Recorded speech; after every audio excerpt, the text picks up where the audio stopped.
Close your eyes and imagine. What if the things in life that cause us the greatest pain, the things that bring us grief, are challenges? Challenges designed to help us grow, to ultimately become what we were always meant to be. We feel like we've been buried, but what if, like a seed, we've been planted? And having been planted, we grow to become a mighty tree. Now, open your eyes. Open your eyes to this way of viewing life. Come with me as we explore your true, infinite, eternal nature. This is Grief to Growth, and I am your host, Brian Smith.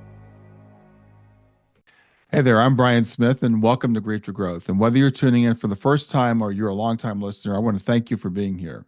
This podcast is a space where we explore life's biggest questions: who we are, why we're here, where we came from, where we're going, all this stuff. We don't shy away from the hard stuff. Instead, we lean into it together.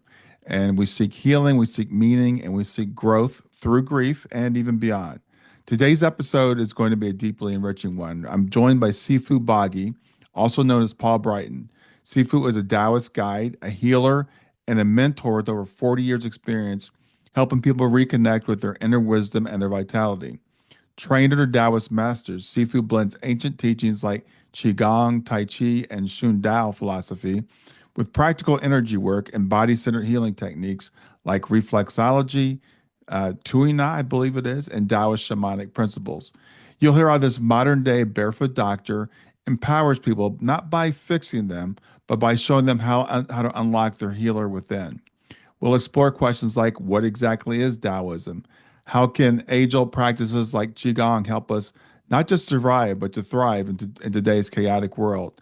And how does understanding the flow of energy in our body support physical and emotional healing, even at the level of our DNA? Sifu will also share how his own eclectic life journey from police work to pastry chef to spiritual guide shaped his outlook and gave him the tools to help others navigate change, embrace life's messiness, and find magic in the moment. So this conversation isn't just about philosophy. It's about practical tools for dealing with grief, with stress, with trauma, and the unpredictability of life with grace and with empowerment. If you've ever felt disconnected from your body, if you've ever felt stuck in emotional pain, or if you're just curious about how ancient wisdom can apply to modern life, this episode's for you. And after you listen, I invite you to continue the conversation over at grieftogrowth.com/community to connect with myself and with like-minded listeners. So with that, I want to welcome to Grief to Growth, Sifu Boggie. Nice to meet you. Yeah, it's great to have you here today. Before we get started, one thing really basic. I think a lot of people, at least in the U.S., are not really that familiar with Taoism. So maybe explain to us what that is. Right. Well, so Chinese words normally have more than one meaning. They tend to have several meanings, and Taoism means the way, the path, the balance, and it's within religious circles, it has become a religion, but it was more of a philosophy, more of a way of being. When you go back to the original knowledge, Taoism is about connecting to oneness, connecting both the inner world and the outer world. And in actual fact, a little side note, if you've ever been a fan of Star Wars, Taoism is actually what Star Wars was based on. So the whole thing of the Force is what Taoists call Qi, and the light and the dark side of the Force is actually yin and yang. And even things like Yoda said, do not try, do or do not, there is no try. They were actually Taoist quotes and Buddhist quotes. So it is actually you'll know Taoism more than you realize if you're into Star Wars or if you're into certain things.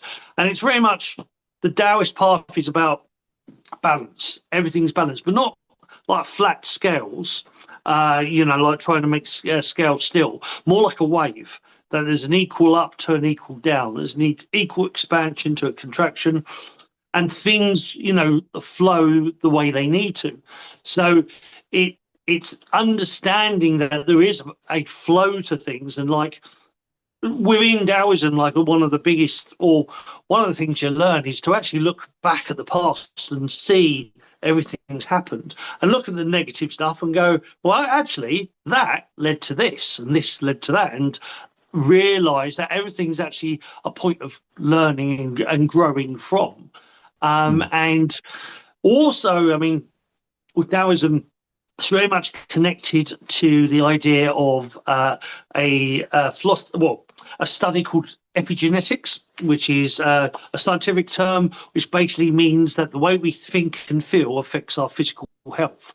And there's a big connection between Taoism and epigenetics, and even Taoism and quantum physics. There's a lot of terminology and a lot of things within Taoism that, you know, they believe everything is all interconnected, that, you know, life is a dream or an illusion, a little bit like now science thinks that life could be a simulation or matrix. And there's about the interconnectedness of everything. Everything is your guide and your muse. So, yeah, Taoism has lots of different ways, lots of different types of balance. And things that I do, like the Qigong, the Tai Chi, the Reiki, the Chinese Reiki, Shin Chi Shen, they're all versions of or parts of the Taoist path. Yeah, I think it's really interesting how some of these ancient philosophies slash religions are starting to come back, or, you know, the West is starting to discover them. And as you said, the connections to epigenetics, which I believe is a fairly modern term, and to even quantum physics, you know, it seems like the ancients discovered these things many centuries ago. Yeah, 100%. And there's quite a bit of that, you know, is like the whole idea of the flower life, which is like these 64 circles interconnected. It normally has a circle around it. Well, that represents what they call a Torah field or trivial field, which is a bit like a donut. And quite recently, in the last 20 years, they discovered that the heart actually creates an electric field, this bioelectric magnetic field. And when you're happy and positive, that expands and all the cells within your body speed up and actually heal. But when you're angry and frustrated and scared, that contracts. And then as that field contracts, everything outside that field actually starts to break down. And that field is actually a tangible thing. It's been, you know, it can be detected now through certain equipment. But we feel it, you know, when somebody says, "Oh, that person," and when they walk in the room lights up. Is you're feeling that field, that energy, and this is the thing, is that a lot of what not just Taoism, but a lot of the ancient knowledges, what they talked about, science is now actually going, well, actually, there's this, and there's this, and there's this, and so it's interesting. The essence of is that the things that we were thought were woo-woo were actually now through science being proved. And and also, I mean, I worked in the Fortune 500 businesses back in the 90s, like the 100 and 500, so millionaire and billionaire companies, and they will use what works. They don't care if it's if it's a massage or pendulum swinging. If it works, they'll use it. And that's the interesting thing, is that in our society we sort of poo-poo certain things, or, you know, even, you know, about the way we think and feel. Oh, you know, you should ignore that and don't focus on that. But in other places, those things are very much taken seriously and very much, you know, understood.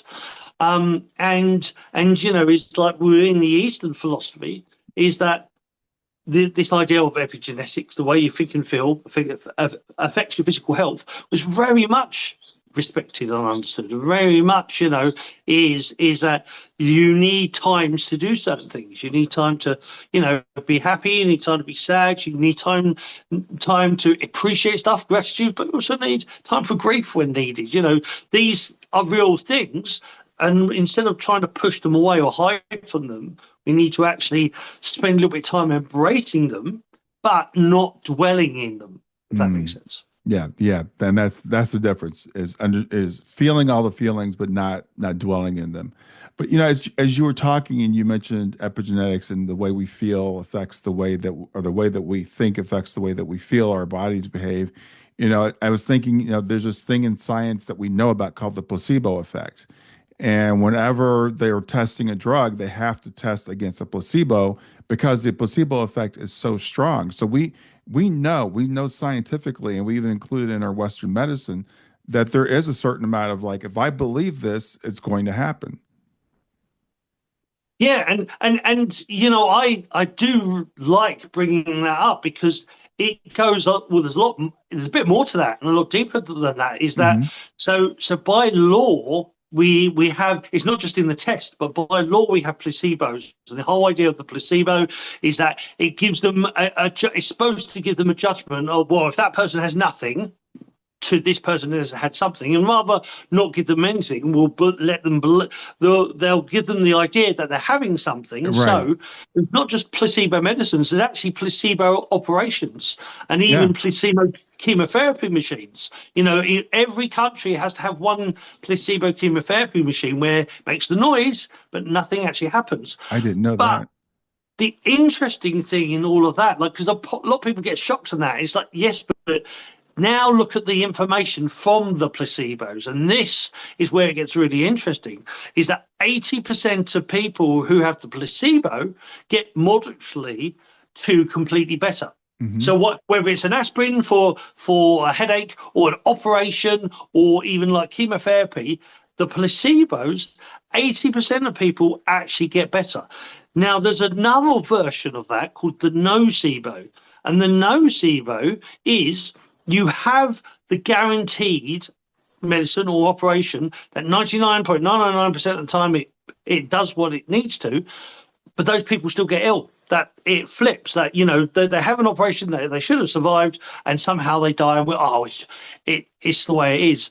But that's called nocebo. Is where when they actually look back and the people were so negative or focusing on a certain thing that Hmm. their disbelief in it has an 80% chance of actually coming true. So what I always want to get people to understand is whether you do believe or whether you don't believe, you're 80% of the time you're going to be right. Wow. So what do you believe? What Yeah. are you focusing on? Yeah. And again, then the way we feel. So happiness literally increases our immunity system and the blood flows, as well as the energetic system, that bioelectric magnetic field in the heart. It all increases. But when we're sad and there are times we are sad, and for good reason, Hmm. but that decreases that. And we even know this in sort of like old wives' tales. Is like, oh, if you work too hard, if you're too tired, too stressed, you're more likely to get a cold, or you're more likely to trip over. So we even know this, but Yes. we sort of poo-poo it. We ignore that information. But it's very much that it doesn't matter, and this is, not to upset anybody, but it doesn't matter what you believe out there, God wise. You are the creator inside your own body. You create your own reality in here. Somebody else may be doing it out there, but right in your body, it's down to you. And the way you think and feel truly affects your own personal health. And I've seen that more several times through my life, where I've had people who are super positive, and they were told it's terminal, and they've got and they made through. My dad had throat cancer. Had throat cancer, Mm. and throat cancer is notoriously known to have a people that don't go past 5 years. Hmm. It is, and my dad actually was lasted for 15 years cancer free, and then in 2020 it came back. And Mm. and it came back in a vengeance with everything else was happening, and because he used to be really really super positive, but with COVID and everything, he suddenly went very negative, and he saw things in a very dark light. And very, very quickly, within diagnosed in 2020 in the November, in the April, he passed away the following Wow. year. Wow. Went from which is like when you look at for 15 years, he was perfectly fine with something that normally nobody goes past 5 years. Right. And then, but changed, the attitude changed, lifestyle changed. We couldn't see him, for long periods of Right. time. He was on his own for long periods of time. The world changed, and that affects the way you think and feel, and it, has an effect on our physicality, our physical self, as well as Yeah. everything else. So we talked a little bit about Taoism and what that is, and I appreciate the explanation. How is it similar to or different from Buddhism? Right. So, big smile on my face. Okay, so the Buddhism and Taoism are very, very similar. In the so when we hear the word religion, religion comes from the Latin word religio, which means bond with the creator. Hmm. Now, Buddhism and Taoism actually are technically not religions because they believe in omnipresence. And omnipresence, as in everything's oneness, everything's the creator, everything's collective consciousness. Hmm. So they're not technically religions.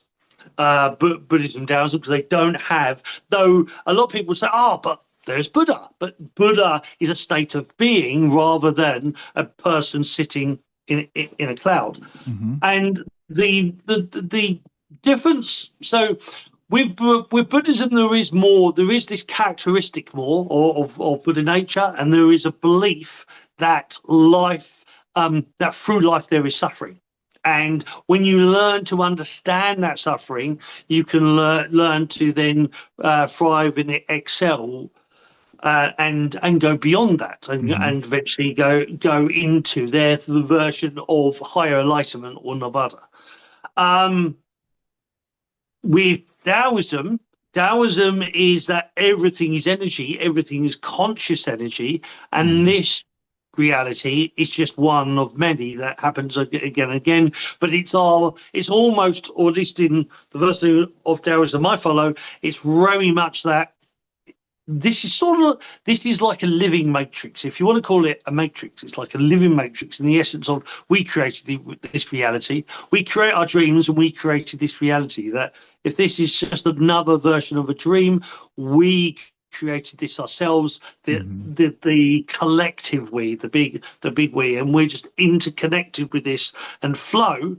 And the point is that within Taoism, a lot you'll see I'm showing a symbol for those listening to the audio, a Hmm. white and black symbol with two little dots in, one white dot, one white black dot in the opposite way. And a lot of people call this yin yang, but its Hmm. actual name is Tai Chi, because yin yang are the energies within, and I sort of mentioned it earlier about Star Wars and the light and the dark side of the Force. Hmm. Well, yin yang flow, and when they flow, they rotate. And they can rotate one way, or they can turn in on themselves and rotate the other way.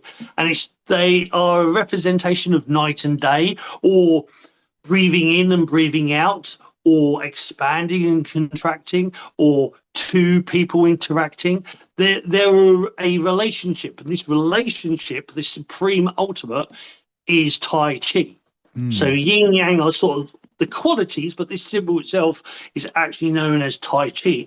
And Tai Chi is about the interactive, about finding that balance, finding that flow. And the Tao is all about this finding your path through this reality, finding every Tao. So there's a Tao for there's a Tao for the way you walk. There's a Tao for the way you eat. There's a Tao for the way you interact. And it's finding every one of those, so every balance, every path, everything has a way of doing it to make it more harmonious.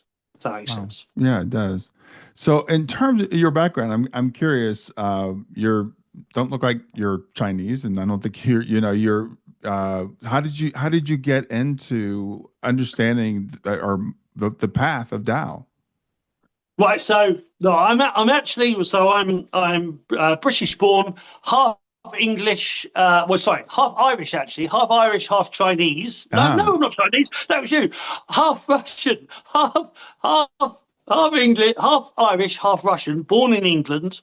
But I studied. So what happened was, I not until much later I was diagnosed with dyslexia, and so always been a little bit different. And I got bullied at school, Hmm. and from being bullied, I ended up going to. I ended up learning martial arts. And from the martial arts, I started off in one martial arts and was going up their belt system. So they have gradings of belts, and they had an adjudicator came in, and the adjudicator sort of assessed me, and this adjudicator was a little bit like a traveling sort of nomad, where he would go to like look for certain students or find things, and he came across in this school, in this martial arts school of Katida. He found me and he said, he said to my parents, "Your son has very interesting qualities. I would love to teach him. Will you allow me to teach him?" And he ended up teaching me, and then he introduced me to his brother, who's he was very much the statistician and the martial side, and then his brother did more of the healing side, but within the Tao, Chinese arts, martial arts, healing arts, and spiritual arts are all interconnected. It's called the three M's. Hmm. So it's like we sort of see martial arts as fighting, but even when you listen to the word and doing things in a certain format, and the art is flowing. So it's actually about doing things in a certain way to find the art, to find your personal development. So that's what true martial arts is actually about. It's not about fighting. It's Hmm. actually about learning more about oneself. So I started off doing this about 12 years old. And by 17, I started to teach a little bit myself. But Shin and Po, my two teachers, they also were part of an organization they were part of when I forget words, it's a wonderful thing. Hmm. They're diplomatic. They're part of the diplomatic circles, so Hmm. they looked after diplomats. They also did the FT 500, 100 index businesses. So they trained up people to either do close protection, to actually do massage, or other things. They were even within the FT 100, 500 index businesses. They actually use psychics. They use remote viewers. They use telepaths and empaths.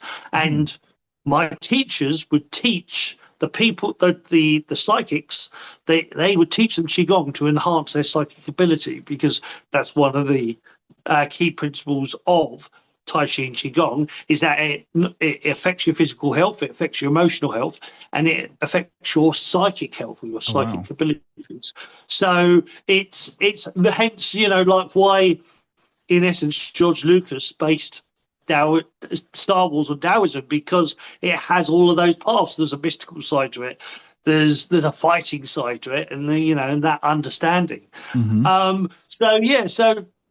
I started off, but by 17, I was started going into the close protection side, and I was still diet teaching and doing that as well. And at the same time, I also had a career. So I didn't just I only did that, say, 3 to 4 months every year.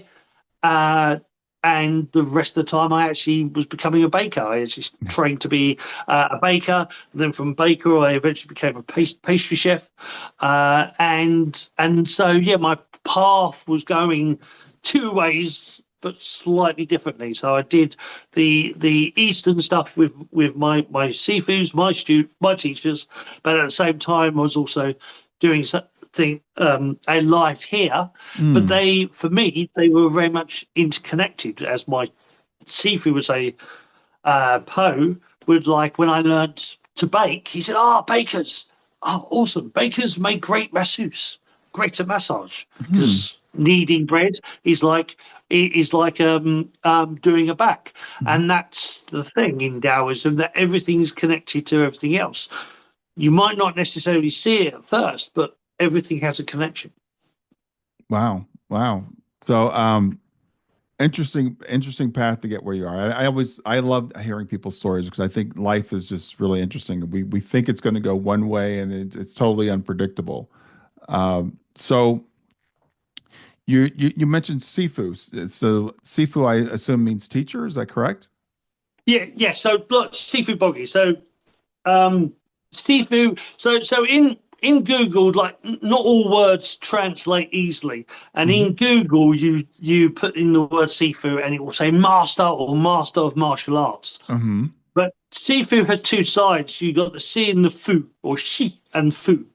And Shi sort of means family. It sort of means parenting, guidance, well, pointing, guiding in a certain way. And Fu is family, and Shi is sort of like the guidance. So it's Hmm. sort of like a guiding parent or a Okay. guidance. Sometimes Fu can be father, but Shifus or Sifus can be male or female, but it's more like a parent energy. So that guiding energy, and in an essence, it's a loving energy, a loving guiding energy. Bruce Lee once said, which was a Taoist saying, he said, it's like a finger pointing towards the moon. Do not look at the finger because you'll miss all that heavenly glory. So I'm the finger that Mm. helped point, and so I help guide, but don't. I'm not the be all and end all. Is that's why I sort of say no. I'm not a master. I'm a Sifu, or I'm a Yeah. guide. I'm a muse. I'm not a master because that energy has a sort of dictation to it. Of Mm. you must Right. do what I say, and I know everything, and what I say is right. And it's like that's not what's right for me is right for me, but doesn't mean it's right for you. But on the journey, you find what's right and what's wrong for you. So yes, Sifu means guide, muse. Yeah. Thank you. So, what is Qigong? Okay, so of every word means more than one thing. So Sure. qigong means breath work or energy exercise. Okay. Now the interesting thing for most people in the West, you've heard of qigong, you just Hmm. don't know you've heard of qigong. Right. Um, if you've heard of Tai Chi, you know Qigong Mhm. because Tai Chi is actually a style of Qigong. So Qigong means energy exercise or breath work, any exercise that builds energy in the body, the mind, and the spirit. So, like going running, well, that's just an exercise, but you learn to run with relaxing the body and breathing using particular breathing techniques and landing the feet in a certain way. You've turned your running into a qigong running, so it becomes a energy exercise. It works in a certain way. Hmm. And sometimes you get people say, "Oh, which is better, Tai Chi or Qigong?" But that's a little bit like saying, "Which is better, um, music or R&B?" Well, R&B is music or blues. It's like which is better, music or blues? And it's Right. like, but that one is the other. And that's the thing is that it's just a misunderstanding. Tai Chi would be if Qigong was music, Tai Chi would be a bit like classical music because it's lots of exercises all Mm. put together to make a flowing form. Where like Qigong itself, like there are lots of different Qigongs for different energy, for different situations, for different ailments and injuries. There are lots of different ways to help you. So there are different Qigongs for bad back, for headaches, for anxiety, stress. There's a Qigong. I always say there's a Qigong pretty much for everything. Interesting. So that kind of leads to my next question. I was going to ask you, how did these practices help with people that are going through emotional distress or going through grief? So is it Qigongs are energy exercises. They're also a form of meditation, and meditation is sort of like a one people get sort of confused on. Meditation simply means focus on one thing and forget everything else. And so fishing can be a meditation, knitting can be a meditation. Mhm. Um, Doing a crossword puzzle could be a meditation. It's all about rewiring your focus onto a certain thing and allow your unconscious mind to then release tension, stress, and everything else. So how it works with and over the last 40 years, I've helped many people with PTSD, anxiety, bereavement, stress, And it's about giving you exercises that will start to help you focus on something else. Because the biggest thing in Taoism is that what you focus on grows. So the more you focus on something, the more it will grow inside you. So the biggest issue is like when we're suffering with something like bereavement or whatnot, we spend a lot of time focusing on that. That will build those memories of that situation or the sadness that grows and builds within. And you need to sort of just redirect that. It's not saying about forgetting that person. It's just about redirecting, taking your energy out of that grief and putting it back into love and fond memories and into focusing it on a more expansive outcome. So what Qigong does is that it will give you things to focus on. It will give you ways of relaxing the body. And in essence, what Qigong does, it makes you feel better. And because it makes you feel better, it then affects your physical health. The whole idea of epigenetics. Hence why in epigenetics, two of the big founders of it, Dr. Bruce Lipton and Dr. Joe Dispenza, they're both Tai Chi and Qigong practitioners. They both practice because they actually know, and they encourage, a version, their style of Qigong or whatnot, they focus on because of the way it affects the body. And very similar is yoga, Pilates, meditation, but especially a whole body exercise, something that's not just focusing on one thing, but focusing on everything. And the biggest thing with emotions, so dis-ease is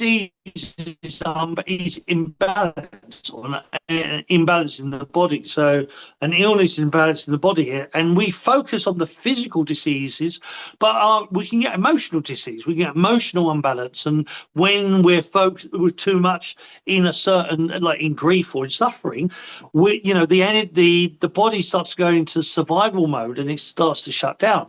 So we need to get everything flowing again. And the Tao, the balance is all about movement. And so what Qigong does is moving the body and gets the body moving, and it gets the body to start relaxing the muscles and stretching the tendons, because tendons tend to actually store toxins within our body. That's why if you ever stretch or people do yoga, they say, oh, I feel better. And it's because you're releasing stagnation within your body. Or the medical term would be toxins. That toxins from emotions and also lack of movement, the body starts to actually store toxins within the body, and that's stored within the tendons and then the muscles.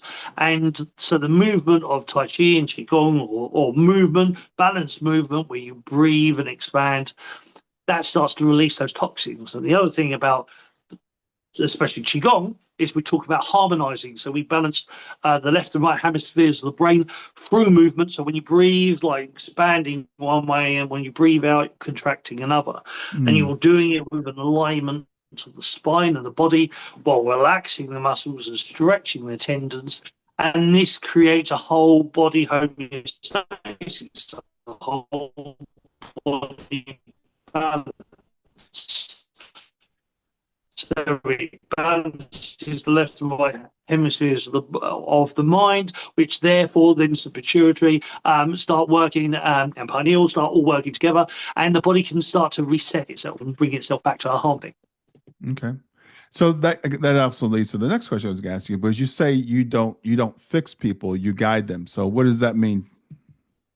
Well, again, for me, it goes back to the Sifu thing. Is that is that we all, one thing I learned a long time ago, and it always, even now, it still amazes me, is that when you actually study the human body, our human body is actually meant to be self-healing. And you actually go back, the stories in the past where humans were living 250, 500 years. And it's like, well, if that's the case, why aren't we doing that now? And there's actually information on is that our society's high levels of stress is actually deteriorating our bodies a lot quicker than it should be. And so so I know that we are self-healing systems, that we can actually self-heal and regenerate ourselves. But it's about knowing how to do that. And I mean, like, so I do back massage, I do many types of healing. So I can help you, and that's cool. But in Christianity, and that's the saying I'm about to say, that actually goes even beyond that. But there's an old saying that says, give a person a fish and you feed them for a day. Teach them how to fish and you feed them for a lifetime. Mm-hmm. And I want to teach you how to fish. I want to teach you. My goal is to help people help themselves, because you should actually be able to do that. We are meant to be far more independent than we become. Doesn't mean that you don't need help from others. We don't need a doctor. But in the Eastern philosophy, like the barefoot doctor, they would go around and they would help people and teach them Qigong and teach them Chinese medicine and do massage, but also teach them massage as well. So by making them independent, they would last longer and be stronger. But then when you do need somebody, you would go to them. It's a bit like in the old days. For a lot of people, they knew how to maintain their car, but when something really went wrong, then they would go and see a mechanic. And it's that sort of thing, is that we're supposed to be a lot more independent than we become. We sort of think we have to rely a lot on other people, when, at least to a certain degree, we should be able to, find things out for ourselves and help ourselves. But that doesn't mean you can't ask for help. Yeah. And you should, always ask for help, but you can always help yourself. Asking for help is a way of helping yourself. Yeah. Yeah. Well, there's that balance, right? The balance between being somewhat independent, but also the interdependence, that we're all one, and we're all meant to rely and have that energy, exchange even. 100%.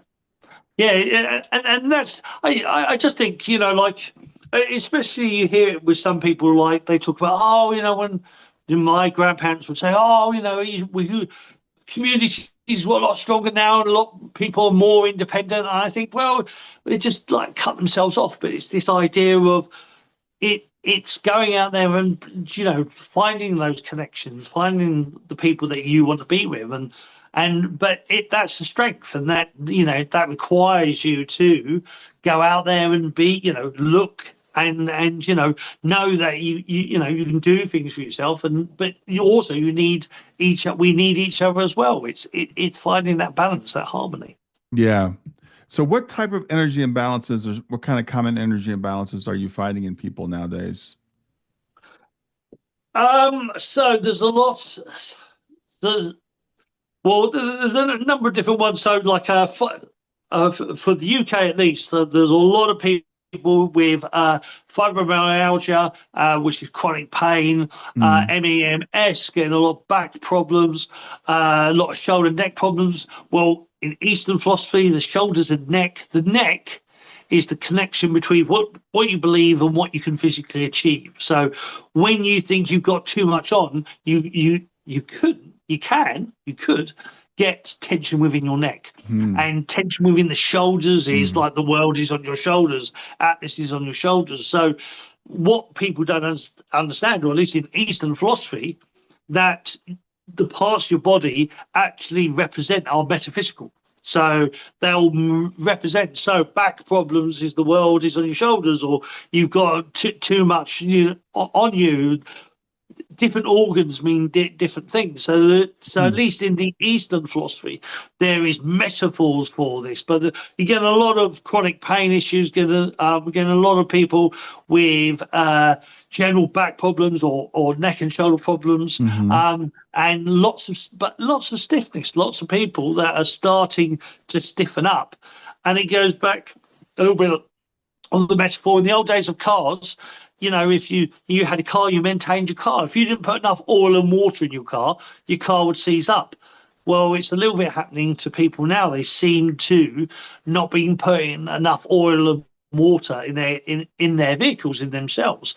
But that oil and water could actually be movement. It could actually be allowing yourself to move and expand. Because when we close off physically or emotionally, we close off physically. So being, like closed, you don't want to listen to the world, or, hunching up, tensing up, when we tense the muscles, we stop the blood circulation. We stop the blood circulation, it starts to affect the whole body. So again, with the epigenetics, the way you think and feel literally affects your health. So if you're shutting down emotionally or becoming closed off and angry or repressing emotions, you start to repress toxins into your body. You start actually stiffening up into your body.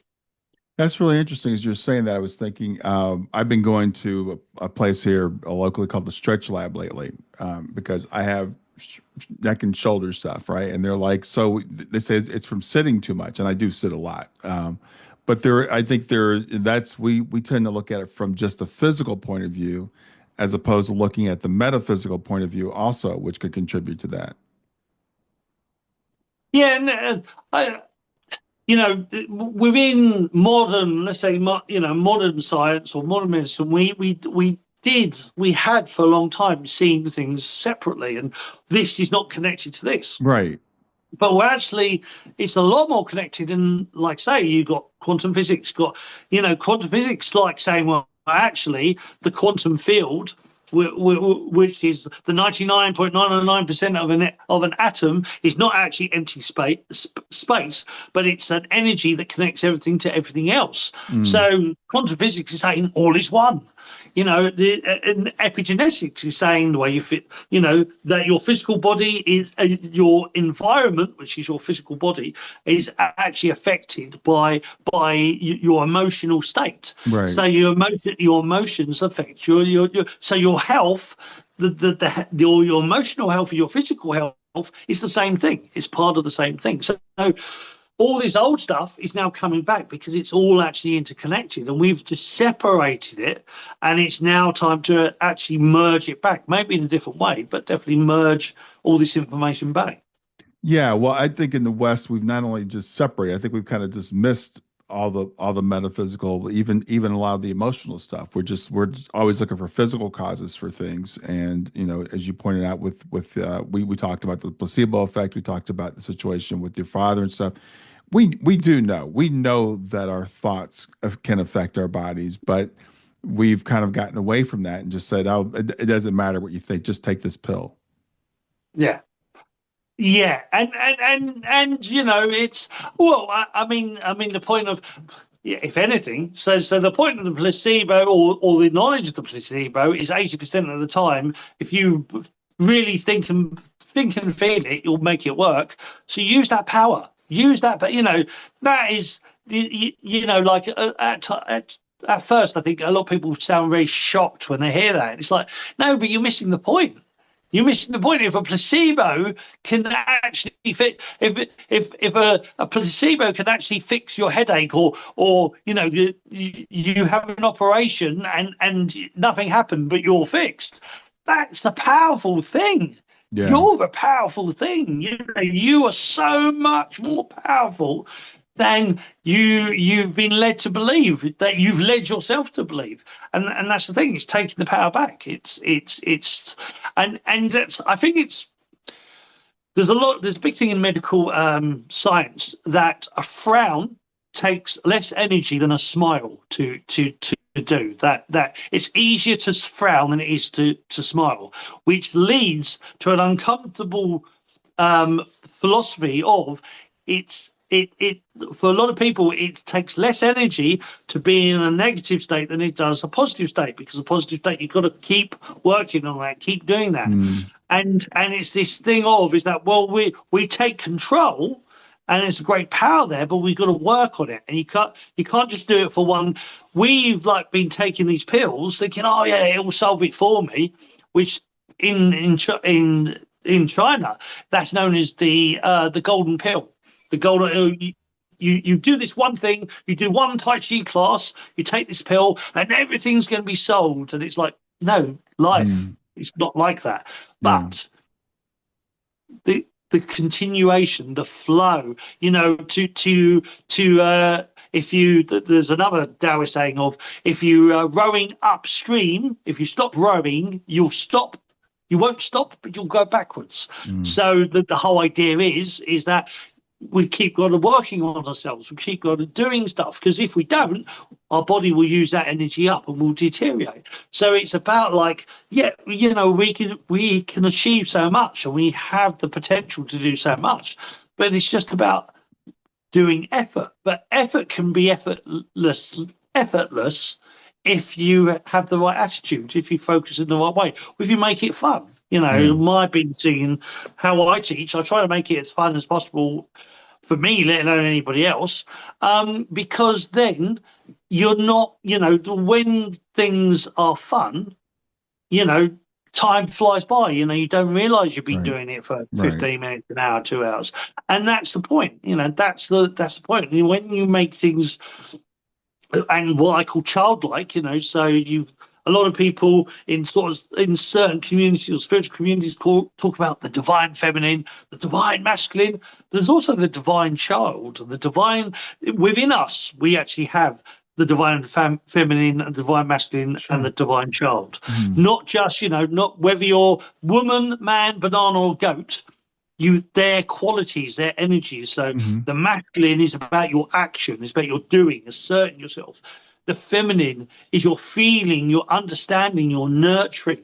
And the child is the playful side, but it's also the opening up to the consciousness, opening up to the possibilities of what if, because Hmm. that's what, in essence, that's what children do. So you've got to have that feminine side to nurture, to keep things going. You've got to have that physical, that masculine side, do something physical and get it done. But you Mhm. also got to have that play. You've got to have the sacred child and allow yourself to play and nurture and expand into that daydream and expand into consciousness. And what if I do this? What if? And allow yourself to see the possibilities, because what you focus on grows. Yeah, I love what you said about, and it kind of reminds me of what you said earlier about like meditation, because I know so many people when I bring up the word meditation, they just get turned off. They're like, I just can't sit and not do anything. But you talked about fishing, you talked about knitting, you talked about doing crossword puzzles, anything that you lose yourself in, any activity that can allow you to really focus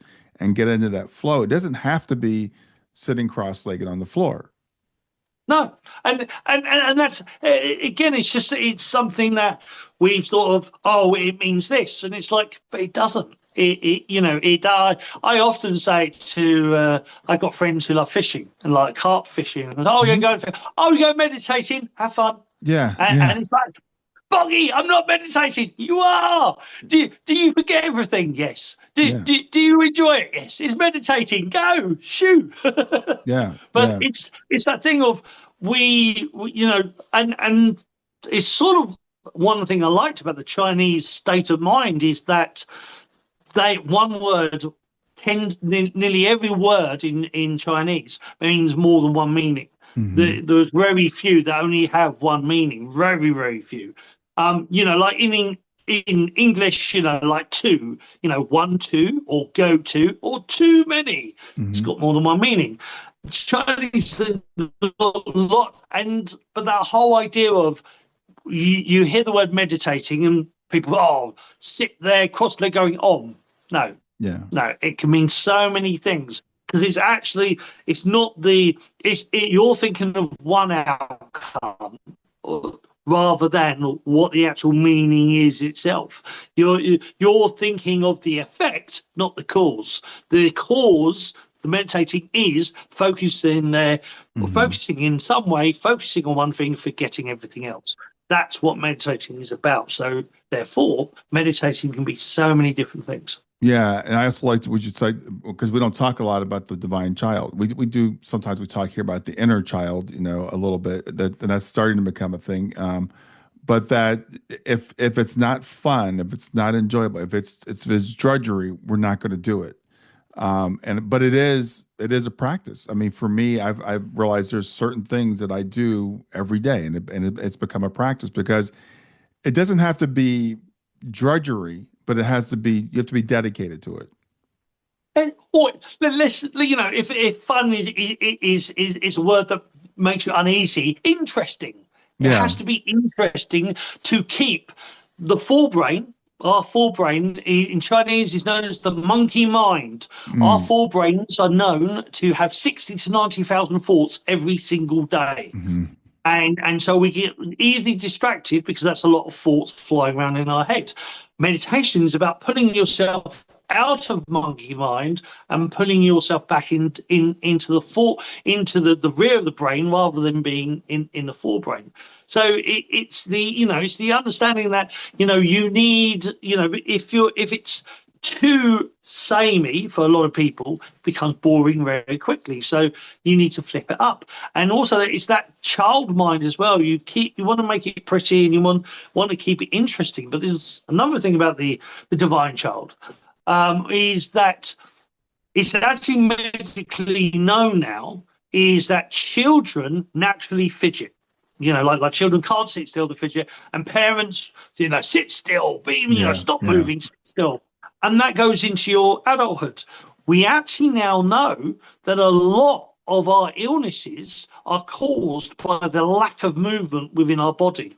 And fidgeting is actually helping the body release toxins and stop muscles from going to sleep. So when children fidget and move, it's because certain muscles are starting to seize up or Hmm. becoming a bit Wow. too stagnant, and the body gets them to twitch, to move, and to fidget to release those toxins.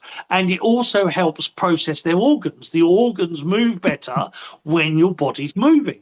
So, like for those in audio land, I sit on a yoga ball, on a balance ball.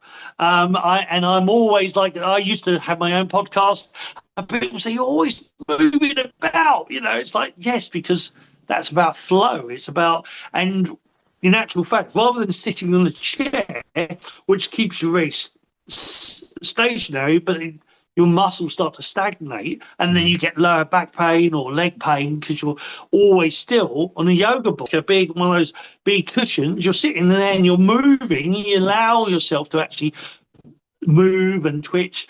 Your body's circulating energy. It keeps flowing, so Yeah. you stay a lot healthier for longer. Yeah, that's wow, that's really interesting. And yes, for people who are listening, Sifu is sitting on a ball, and that movement is very apparent. It's cool.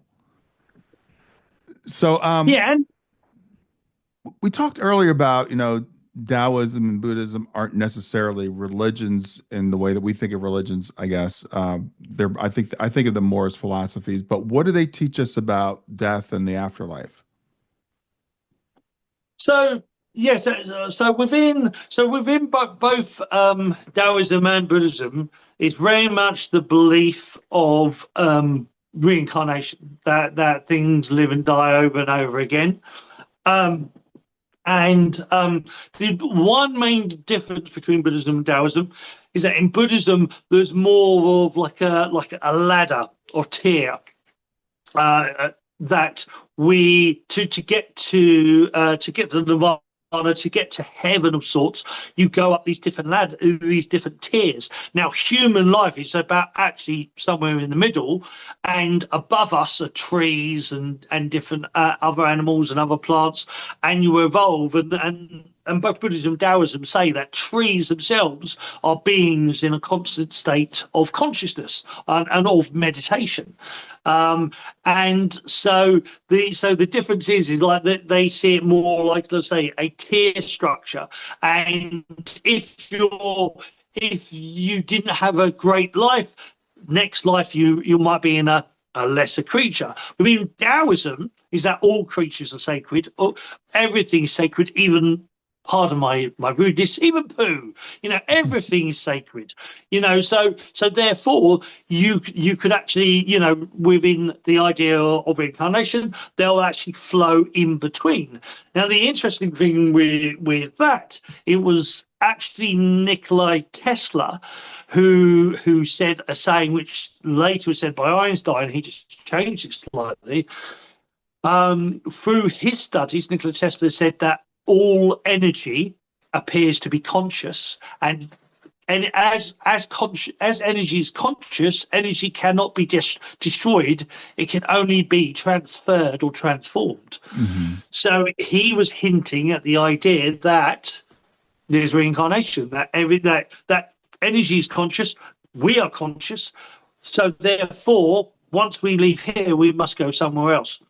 And then you have, I mentioned it earlier, so in 1974, physicists discovered the quantum field.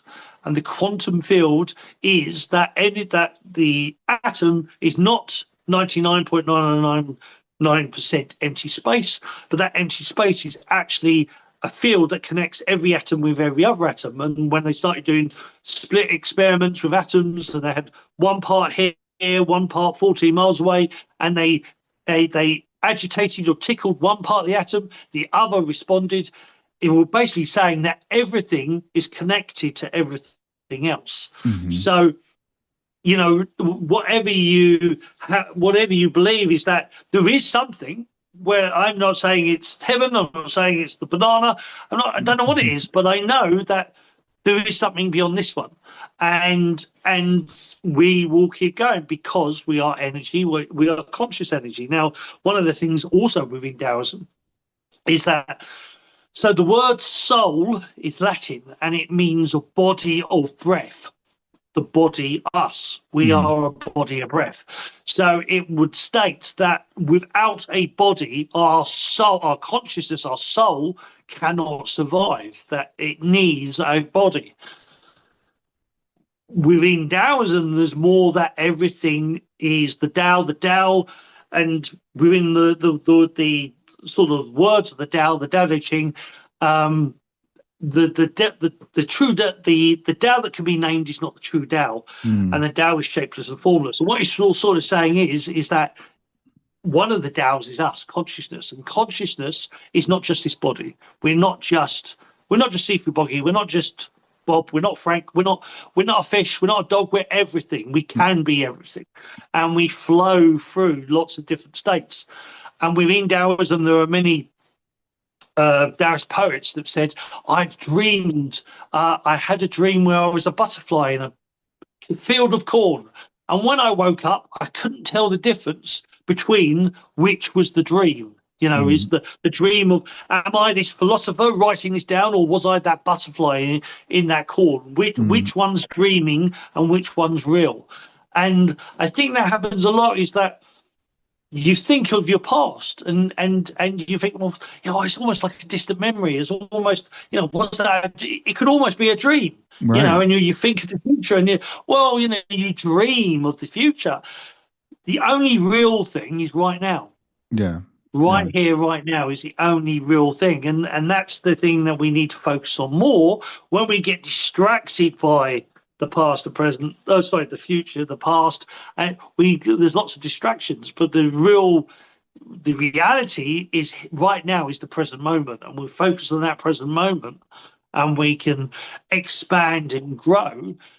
But also within Taoism, this concept of, because you're consciousness and you're actually formless, and there's even evidence in medical studies, MRI scans, where they're saying that they've had somebody in an MRI scan thinking and asking them questions, and their responses were coming from outside the body, Hmm. which confused them. And he was saying that, well, actually, it appears our soul, if you prefer that word, our soul is not in here, it's actually out Yeah. of here. Yeah.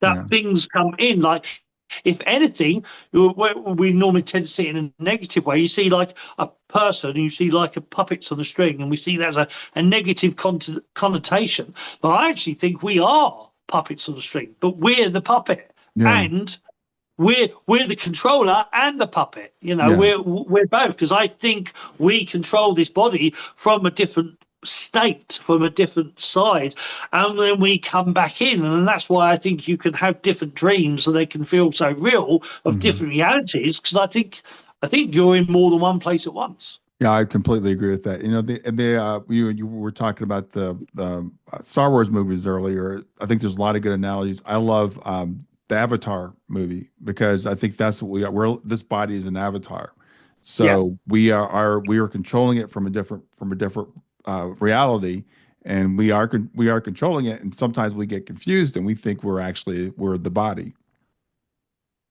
Yeah, and there's lots, not just in Taoism, but there's lots of sort of poems, lots of philosophers that talks of that nature. Hmm. It is that, is that there's the there's always there's always that feeling inside of most people that there's something more. There's always something more, Right. and for a lot of people, like alcoholism, getting addictions is that emptiness. They're seeking that thing that feels like it's missing. Yeah. And it's missing because you're in this tiny little thing where you're so much more than that. It's not actually missing. It's that all of you can't fit in this. Yeah. Is like another thing in Taoism, like Taoism would say, and in Buddhism as well, it's like the body's like a glove, and it's just on your hand. Yeah. You're fitting that glove. This body, it can only fit so much of you. The rest of you is outside of that body. So there's so much more, and we think there's an emptiness, and that emptiness is that actually it's an expansion of that. Yeah, there's so much more of you, and this is just part of you. Yeah, I think it's absolutely true, and I think it's really fascinating because as we got start when we first started talking, I think you used the word woo woo, and for people like us, people in this society will say, well, you're woo woo, you're thinking about these things that aren't real, and I'm like, but I think that everybody has that feeling. Everybody has that feeling that there's something more, and that's why those movies like The Matrix and Star Wars and Avatar why they resonate so much with us because I think they touch us in a deeper place where we know there's something that, as you said, not missing, but we're being told that doesn't exist.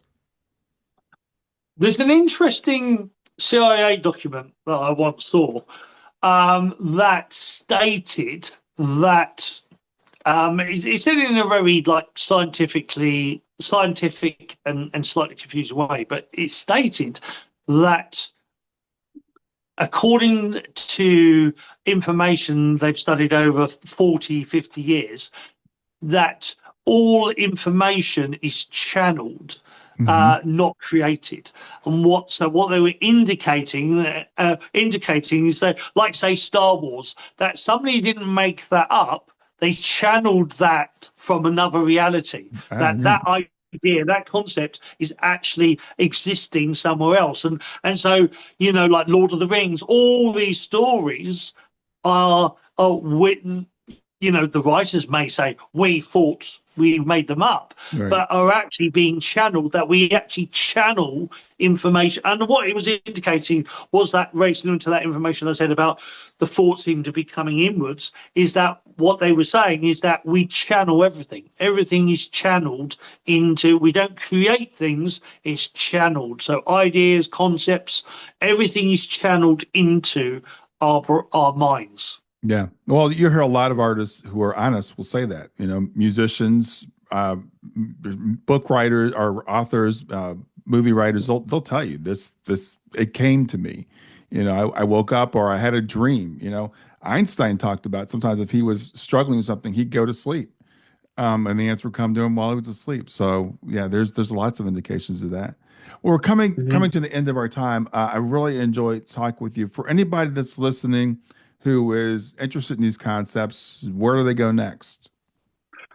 Right. Well, you can, if you're interested in learning from me, you can find me on Facebook, Instagram, TikTok, uh, under Sifu Boggie.